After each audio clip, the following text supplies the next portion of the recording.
When embassies start packing up and leaving, you know things might be about to get really bad. Right now, countries around the world are basically hitting the exit button on both Iran and Israel. The UK just pulled all their embassy staff out of Tehran. Switzerland closed their embassy too. Australia, New Zealand, Bulgaria, the Czech Republic, they're all getting their people out fast. This isn't just one country being cautious. This is a global diplomatic exodus, meaning a mass exit. These are the people whose job it is to stay during crises and keep communication lines open. When even the diplomats are running, that tells you something major may be coming. Hartlike goeiemôre kykers en luisteraars, baie welkom by hierdie uitsending. Het nou so vinnige uittreksel gesien uit 'n video wat maar net vir ons vinnig opsom hoe 'n klompie lande nou hulle self ontruim uit Iran uit ambassades. En u weet, dit is een ding as een land sy ambassade ontruim, maar wanneer soveel lande en ander hulle ambassades ontruim wat nou vinnig opgenoem is, Nieu-Seeland, Australië, Switserland, Bulgarië, Tsjechiese Republiek, Verenigde Koninkryk, Engeland en dan ook Amerika wat ook nou sy ambassade personeel minder maak in Israel. So ons sien hierdie ambassade, hierdie amper golf van ambassade ontruimings in Iran, as ook dan hierdie aksie van personeelvermindering van die VSA uit Israel uit. Definitief die VSA sal presies weet wat kom, want ons weet hulle bondgenootskap met Israel self. So duidelik is hier vir ons iets baie naby, iets op die horison, soos wat ek in vorige video gesê, ek dink die video se naam was, toe die 12-dag oorlog opgehou het, dis nie die einde van die oorlog nie, dis net 'n pause. Ek dink ons kan dalk nou die einde van hierdie pause, hierdie rustyd, hierdie herorganisering, herbewapening en alles daarmee saam, dink ek, het ons nou die einde van hierdie pause min of meer begin bereik. En ek dink 'n belangrike teken wat ons ook na moet kyk is, ek gaan vir u vinnige videoetjie speel, 'n bietjie komies aan die een kant, maar dit is altyd goed om 'n bietjie humor ook in te bring, maar ek speel gou vir u 'n video, dan kan ek daarna weer met u gesels. We're protecting Kuwait, not chasing oil. We bring freedom to Iraq, we don't need oil. We are invading Venezuela for oil. They stole our oil. Goed, u het nou die video gesien en hierdie is 'n belangrike aspek, die olie, energie aspek, as ek dit so kan noem, in die wêreld nou. Amerika het gesien met die vorige 12-dag oorlog, saam met Israel teen Iran, dat Iran op die punt was om die straat van Hormuz te sluit, wat 'n bewese effek sal hê op die wêreldmarkte, op die wêreldoliemarkte. So wat gebeur nou? En dis hoekom ek hierdie videoetjie vir u gespeel het. Dit gaan oor Venezuela se olie. Ons weet, Simon het 'n rukkie gelede vir ons 'n video gemaak van hoe dat hierdie olie baie goedkoper is om te ontgin en dan nou op die wêreldmarkte te plaas as wat dit is in Amerika self en alles daarmee saam. Maar ek dink die punt wat ons hierna moet verwys is, wanneer hier nou weer 'n oorlog ontketen word, begin tussen Iran en Israel, dan gaan Iran waarskynlik die straat van Hormuz toemaak. Dan het ek al 'n video voorheen vir u gemaak en dis baie gevaarlik. Dan is daar ook die waarskynlikheid dat Iran se olievelde aangeval kan word. Want dit weet ons, het 2 voormalige sekretaris-generaals van Amerika gesê, is een van die 2 groot teikens.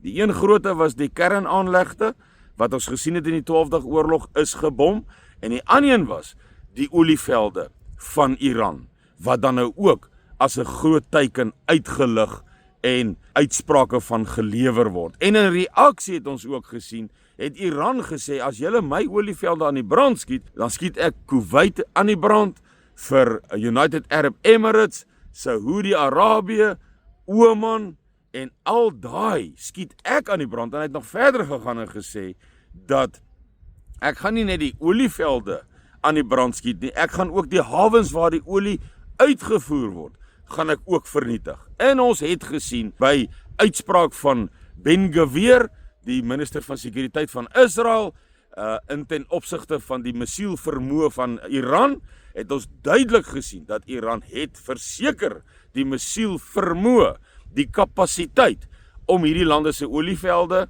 hulle hawens te vernietig. En u kan vir uself dink, wat se effek dit op ons ruolie waaruit ons brandstof en ons diesel en ons petrol en alles dan nou raffineer. So u kan nou dink wat se impak gaan dit hê. Wat kan gebeur? Wat se tekorte sal hier plaas? En dis hoekom die Amerikaners hulle oog dan nou op Venezuela het, want Amerika weet baie goed. Hulle gaan nou die konflik tussen Amerika, Israel en Iran is nou voor die deur. Die volgende konflik wat verseker groot reperkusies gaan hê. En ek sal vinnig vir u 'n video speel van Tucker Carlson oor dit. Members of Congress were briefed yesterday that a war is coming.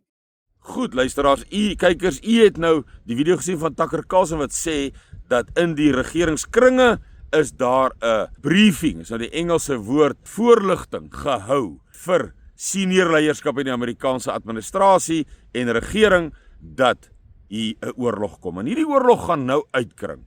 Dit gaan nou 'n Midde-Ooste oorlog ontwikkel. Rusland, China, want China en Rusland, China veral, kan nie toelaat dat die Amerikaners monopolie kry oor die olie van die wêreld nie. Die oomblik wat hulle monopolie kry oor die olie, kan hulle pryse vra wat hulle wil, doen wat hulle wil, maak wat hulle wil in terme van energiepryse, olie, en dan het hulle mos nou 'n massiewe manipulasie vermoë dan ook teenoor China. En ons weet mos nou die geveg tans tussen hierdie oostelike en westelike magte. Oostelike en ek wil eintlik sê Babiloniese magte, want dis waar Babylon gesetel is. En luisteraars, dis eintlik interessant, wonderlik, skokkend, verblydend, 'n kombinasie van baie emosies, dat wanneer profeseë eers in vervulling gaan, dan kykers en luisteraars, is daar niks vir dit stop nie. En dis wat ons besig is om hier te sien.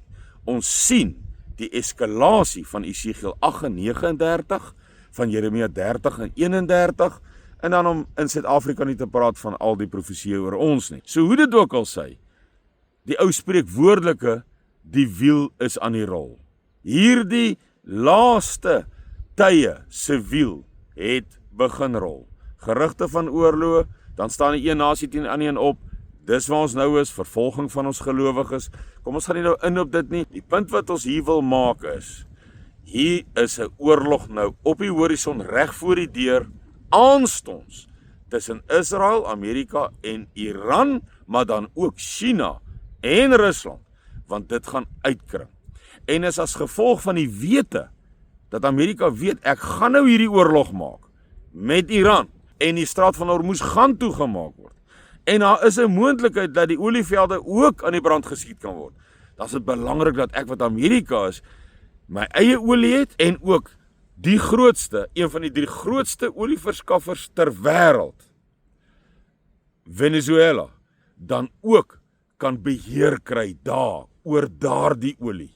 Want dan is Amerika redelik verseker van sy eie energie en sy eie olie en alles daarmee sê, en kan dit hom in 'n posisie plaas waar hy weer die wêreld dikteer, of soos altyd die wêreld dikteer, polisman speel en kan maak soos hulle wil, as ek dit so kan sê.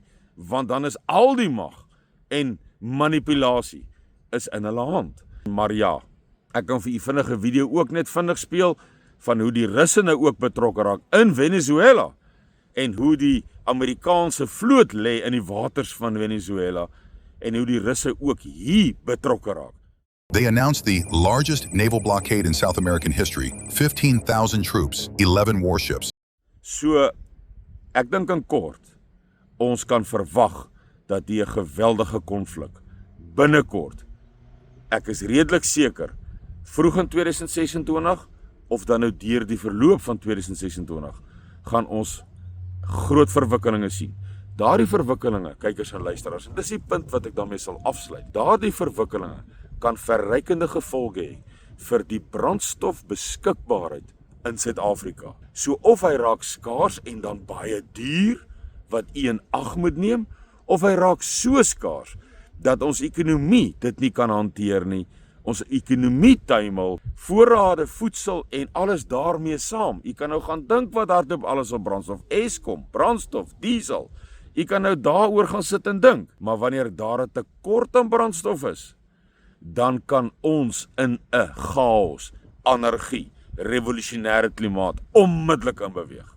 U kan vir uself daardie prentjie voorstel. Dit bly vir my een van die grootste risiko's is die energie en veral dan nou Eskom en brandstof, energie beskikbaarheid in Suid-Afrika, want wanneer daardie tuimel of net 'n persentasie, ons is tog klaar deur Standard & Poor, Moody's, Fitch Trading, is ons mos nou al op 'n rommelstatus en 'n swak ekonomiese gradering geplaas. So jy kan mos nou dink so 'n effek wat dit sal hê.